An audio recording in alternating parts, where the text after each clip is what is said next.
আসসালামু আলাইকুম ওয়া রাহমাতুল্লাহি ওয়া বারাকাতুহু। আজকে খুবই গুরুত্বপূর্ণ একটা মাসআলা নিয়ে আলোচনা করব।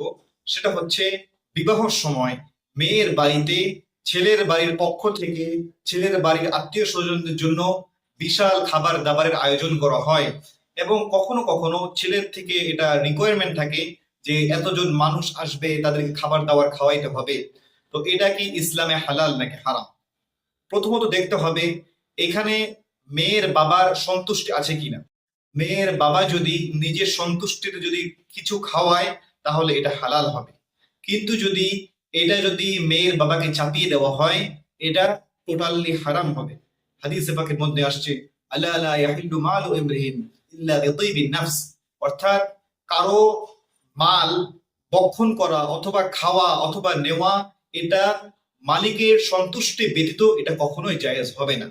আরেকটা বিষয় খুবই গুরুত্বপূর্ণ, সেটা হচ্ছে বিবাহের মধ্যে যে খাবারের আয়োজন, এই খাবারের আয়োজন করা এটা সম্পূর্ণ ছেলের দায়িত্ব।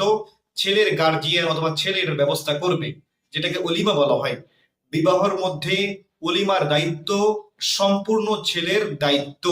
হাদিসের মধ্যে আসছে হুজুর আকরাম সাল্লাল্লাহু আলাইহি ওয়াসাল্লাম নিজে যখন বিবাহ করলেন, আন্না নবী সাল্লাল্লাহু আলাইহি ওয়াসাল্লাম, হাদিস পাকের মধ্যে আসছে যে হুজুর সাল্লাল্লাহু আলাইহি ওয়াসাল্লাম যখন বিবাহ করলেন, আওলামান নবী সাল্লাল্লাহু আলাইহি ওয়াসাল্লাম আলা সাফিয়াতা বিসাওয়িকিন ওয়া তামরিন।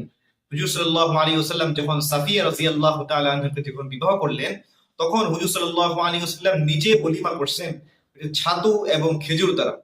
আরেক হাদিসের মধ্যে আসছে খুব বিখ্যাত সাহাবী আব্দুর রহমান ইবনে আউফ রাদিয়াল্লাহু তাআলা আনহু, উনি যখন বিবাহ করলেন তো হুজুর সাল্লাল্লাহু আলাইহি ওয়াসাল্লাম ওনাকে বললেন আউলিম ওয়ালাউ বিশাতিন, তুমি অলিমা করো যদিও একটা বকরি দিয়ে হোক না কেন।